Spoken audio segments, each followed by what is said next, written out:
In the absence of trauma and pathology, almost 90% of movement issues and common aches and pains that we feel throughout the day are caused by one thing. But the problem is most people don't know what that one thing is. And if we don't know what it is, then it's really hard to figure out how we can improve our movement issues and overall comfort. In this video, I'm gonna tell you exactly what that one problem is, and I'm gonna give you solutions on how to solve that problem so you can move better and feel better.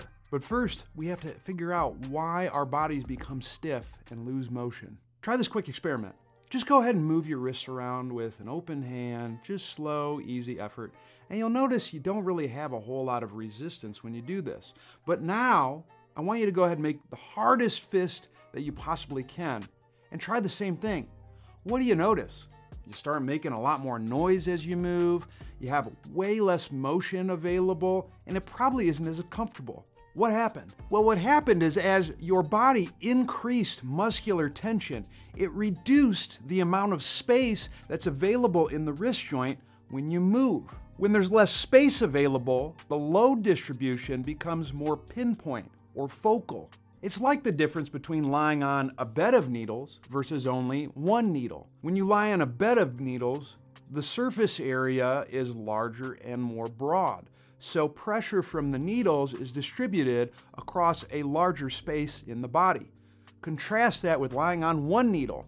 Now the area is much smaller. That increases the load more focally into one point, and that gets pretty uncomfortable. So if I have increased muscular tension and that's reduced the amount of range of motion I have, a lot of times this contributes to movement limitations on one end or aches and pains. If there's less motion available, pressure is distributed to a smaller area. That gets uncomfortable either because I'm loading only in one area or I can't take pressure off of that area because there's no other motions available. There's no other space for me to move my body into. So why does this happen? Do our bodies hate us? Are our hip flexors just evil muscles out to get us? No. This happens because our bodies crave energy conservation and efficiency. If I have less motion, I am more efficient. If I took my bike and I rode it from point A to point B in a straight line, there is less motion to get to that point. Conversely, if I ride my bike and I go from point A to point Z to point Q to point X and then I go to B, I have a lot more motion available and I'm less efficient at getting from point A to point B. So really, having less motion over time is a useful adaptation that our bodies have, but it comes at a cost. And the cost is instead of being able to broadly distribute load, I load more pinpoint areas, and when I load pinpoint areas, that can contribute to common aches and pains. So how do we solve the problem of reduced space? There's 3 steps that we need to take to increase motion and reduce the focal loading. The first step is to reduce overall muscular tension. The second step is to increase range of motion in common areas that are limited, that can impact multiple parts of our bodies. And then the third thing is to increase our efficiency when it comes to having more space. Here's how we can tackle each of those issues. When it comes to reducing resting muscle tension, we first have to learn how muscle contraction influences movement. If we use this ball here, this stress ball, as an analogy to the way we move, if I contract a muscle, I'm going to squeeze a portion of this ball, and what that does is it moves fluid away from where the contraction occurs. For example, if I flex my meaty biceps, I'm squeezing the front portion of the elbow joint and it's pushing synovial fluid, the fluid that's within the joint, towards the back. And that's what allows me to move. But now here's the thing. See, all tissues within our bodies have a little bit of tension in them at all times. If they didn't, we would be falling all the time. So it could be in certain areas of the body, I might have increased muscular activity, and that causes fluid to more easily move into one area of the joint, but then it may be more difficult to move it into other areas fully because of the increased tension. So what we have to do is we have to learn how to reduce tension in areas that were tight and then contract areas where we're less tight. But if you're working with someone who has increased tension everywhere, or you're one of those stiff individuals, it might be that all aspects of the joint have increased muscle activity. And that's limiting the space that's available to move. So in this case, we have to find strategies where we are reducing muscular tension overall, so that allows us to have more space available to move. So for that, we want to choose positions where our body has the most space available to move, and we want to utilize strategies that produce as little tension as possible. First, let's talk about positions to exercise in.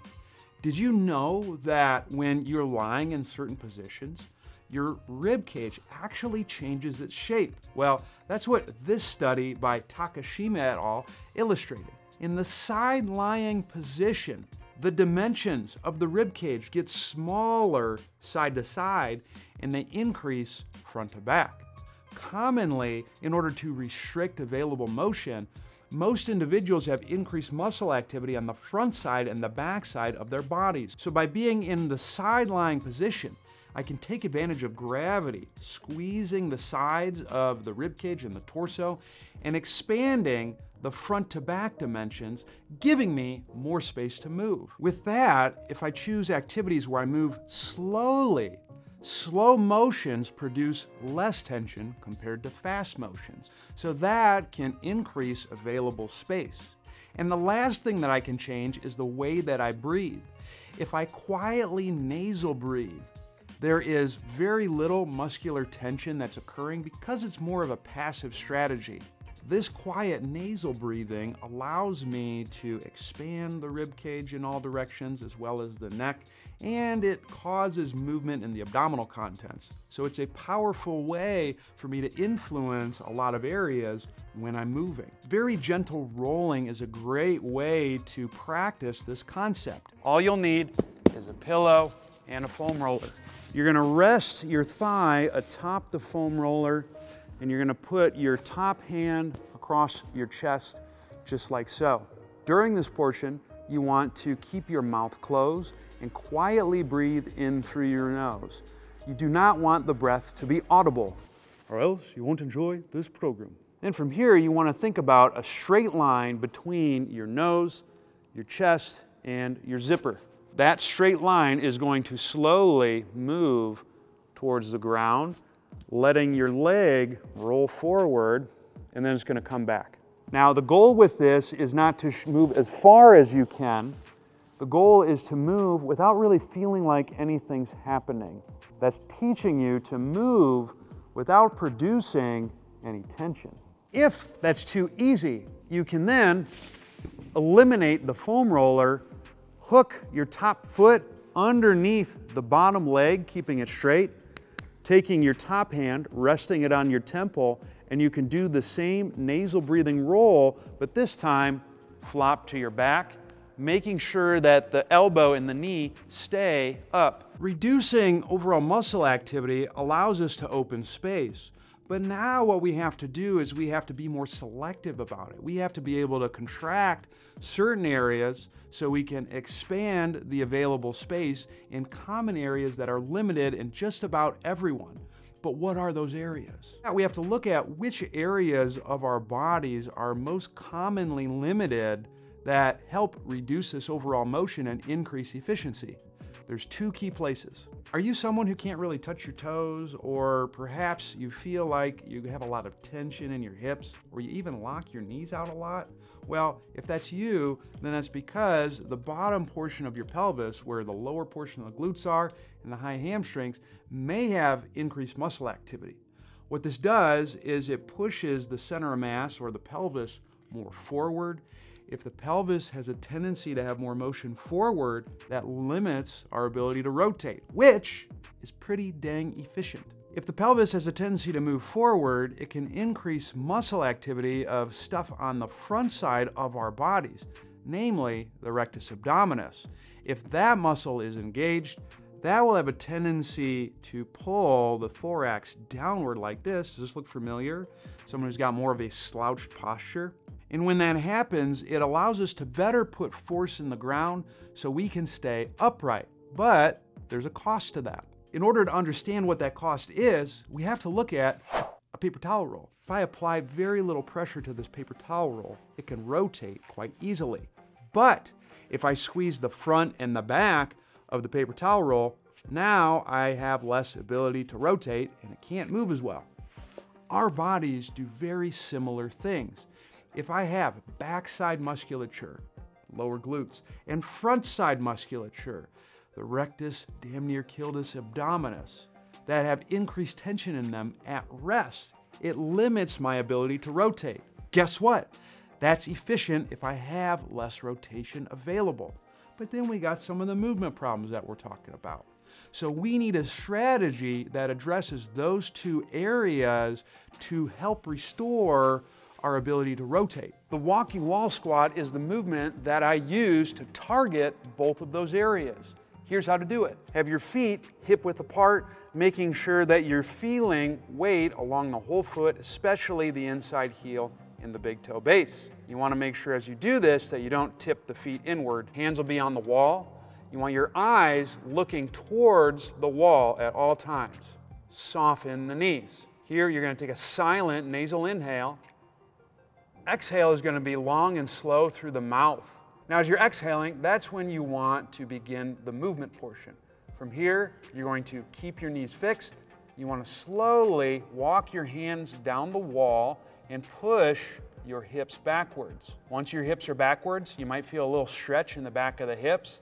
Then you want to slowly, again, walk down the wall, putting pressure into the wall, and squat. You'll feel the back of the legs working. You're going to hold this position and breathe silently in through the nose. Nice soft exhale through the mouth. Do it for 5 rounds of 5 breaths. Here are the ways that people will screw this up. 1, they'll lose the eye position on the wall. They'll either look down or they'll look at the wall. 2, they'll just kind of glide down the wall without using that pressure into the wall to push the hips back. 3, they'll let the knees drift straight as they do the hinge. And lastly, they'll hinge, but then when they do the squat portion, they'll just keep rounding through the back and have minimal knee bend. We've reduced muscular tension. We've increased motion in 2 of the most common areas people are limited. So we should be good, right?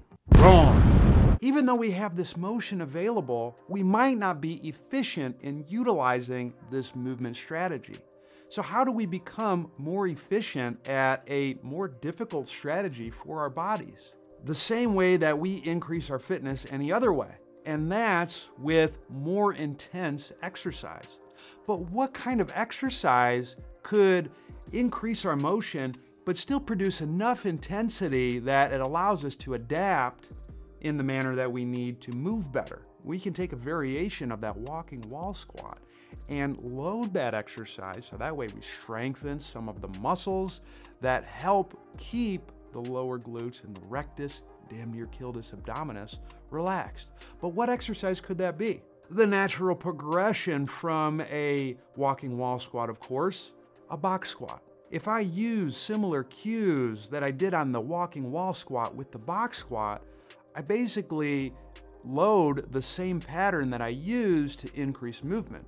Therefore, I get stronger in that strategy. If I get stronger in that strategy, I can now maintain the increased space that I have over time, which is going to allow me to move better and reduce pressure on areas that are commonly sore and tight.